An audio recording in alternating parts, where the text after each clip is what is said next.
এইটো হ'ল তেজপুৰৰ বিখ্যাত লেচু 2015 চনত GI টেগ পোৱা এই লিচু। এই লেচুৰ নাম হ'ল বোম্বাইয়া লিচু। আৰু আপোনালোকে এই বোম্বাইয়া লিচুটো চাই লওক। এক চিনিব পৰা কিছুমান হেৰি আছে, টেকনিক আছে। যেনেকুৱা এই বোম্বাইয়া লিচু হ'লে আপোনালোকে চাব, বোম্বাইয়া লিচুৰ এইফালে ওপৰ ফালে বহল ডাঙৰ অলপ হ'ব আৰু তলফালে জোঙাল হ'ব, আৰু ইয়াৰ কাঁইটীয়াৰ যিটো ভাপ আছে এই কাঁইটীয়া নিচিনা জোঙা থাকিব আৰু বেছি কাঁইটীয়া নাথাকে। বেছি কাঁইটীয়া ইয়াৰ যিটো আছে, এইবিলাক বেছি কাঁইটীয়া যিটো হ'ব সেইটো বেলেগ জাতৰ হয়।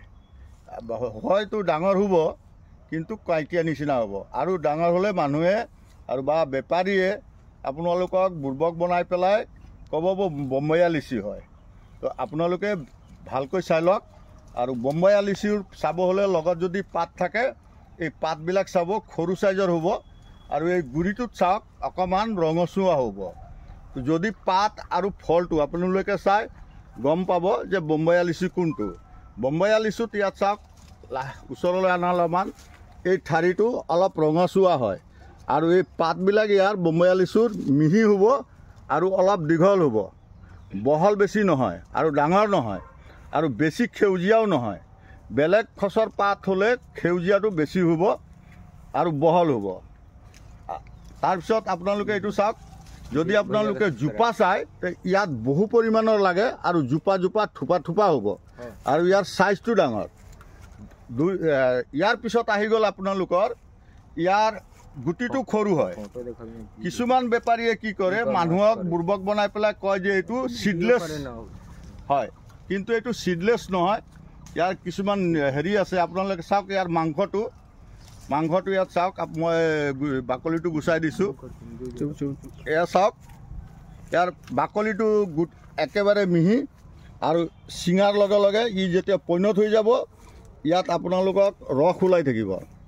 লাহে লাহেকৈ গুচাব, লাহে লাহেকৈ এনেকৈ গুচাই ল'ব। এইটো লগে লগে চিঙা সেইকাৰণে মানে হেৰি হৈছে, আধা ঘণ্টা 1 ঘণ্টা পিছত হ'লে ভাল হ'লে হয়। এতিয়া চাওক এইটো কিমান ডাঙৰ। তাৰপিছত ইয়াৰ গুটিটো চাওক, এয়া ছিঙিবই নোৱাৰি, মাংস ইমান ৰস দেখিছে, টপ টপকৈ পৰিছে। এয়া চাওক গুটি নাইকিয়া নিচিনা, আৰু ইয়াৰ গুটিটো সৰু হ'ব। 2-3 দিনৰ পিছত ইয়াৰ গুটিটো নাইকিয়া হৈ যাব, আৰু মিহি হৈ যাব, আৰু দীঘল হ'ব, জোঙালৰ নিচিনা দেখা পাব আপোনালোকে। আৰু এই মাংসটো চাওক, মাংসটো কিমান ডাঙৰ, বহল শকত, মাংস বেছি হ'ব, ৰসো বেছি হ'ব। আৰু এটা সবিশেষ মই বস্তু ক'বলৈ বিচাৰোঁ, যিবিলাক মানুহ লেচু কাৰণে যিসকল প্ৰিয় হয় তেখেতসকলক মই এটা কথা ইয়াত ক'বলৈ বিচাৰোঁ। তেখেতসকলে বজাৰৰ পৰা লেচু কিনে, বজাৰৰ পৰা লিচু কিনোতে সদায় আপোনালোকে চাব যে ইয়াৰ লগত ঠাৰিটো লাগি আছেনে নাই। ঠাৰিটো লাগি থকা লেচুৱে আপোনালোকে মোৰ ফালৰ পৰা কিনিলে ভাল হয়। কাৰণ এয়া লিচু কিছুমান চাব আপোনাৰ এনেকুৱা পাব, এই ঠাৰিটো নাই, এনেকুৱা হ'ব, ফটা হ'ব, বা এনেকুৱা গোট হ'ব, এনেকুৱা প্লাষ্টিকৰ কেৰি বেগত ভৰাই বেচে।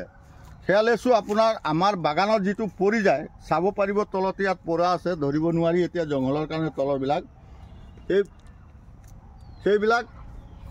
সেইবিলাক লেচু ঠোঙাত ভৰাই, এনেকুৱা লেচু ঠোঙাত ভৰাই পেলাই আপোনাৰ লৈ যায় বেপাৰীয়ে। কিছুমান সৰু সৰু ল'ৰা ছোৱালী আছে বা দুখীয়া, এনেকুৱা কেৰি বেগত ভৰাই কেৰি বেগ হিচাপে বিক্ৰী কৰে। তাত চবতকৈ ডাঙৰ ঘটনা হ'ল কি, লেচু খাই মানুহে বেমাৰ হ'ব পাৰে, আৰু ডক্টৰৰ তাত দৌৰিব পাৰে, আৰু ক'ব যে লেচুৰ খাই পেলাই বেমাৰ হ'লোঁ। কিন্তু লেচু খাই বেমাৰ নহয়। এইটো যেতিয়া তলত পৰি থাকে, ইয়াৰ ওপৰত কুমজেলেকুৱা, শামুক, বিভিন্ন ধৰণৰ পোক ইয়াৰ ওপৰেদি বাগৰি যায়, আৰু ইয়াৰ ৰসটো খায়। এই ৰসটো খোৱাৰ লগে লগে কুমজেলেকুৱাৰ লেয়াৰটো ইয়াত থাকি যায়, আৰু মানুহে যিজনে নাজানে কেৰি বেগত ভৰাই দিছে, ঠোঙাত ভৰাই দিছে, সেই লেচুটো লৈ যায়, খোৱাৰ পিছত আপোনাৰ ইনফেকশ্যন হয় আৰু বেমাৰে ধৰে, আৰু তাৰপিছত মানুহে কয় যে লেচু খাই বেমাৰ হ'লোঁ। আৰু সদায় এটা মনত ৰাখিব, লেচু কিনি লগে লগে নাখাব, কাৰণ লেচুত আপোনাৰ বহু পৰিমাণৰ বেমাৰ লাগে, আৰু ইয়াক সঘনাই ঔষধ মাৰিবলগীয়া হয়। যদি ঔষধ মৰা নহয় তাত পোকে ধৰিব, বিভিন্ন ধৰণৰ বেমাৰ লাগে। তো ঔষধ মৰাৰ পিছত ইয়াত যেতিয়া ঔষধ স্প্ৰে কৰে, ঔষধটো ইয়াত লাগি থাকে। আৰু যেতিয়া আপোনালোকে ডাইৰেক্ট কিনি ডাইৰেক্ট খায়, তেনে ইয়াৰ ঔষধটো আপোনালোকক পেটৰ ভিতৰত অসুবিধা কৰিব, বেমাৰ হেৰি কৰিব।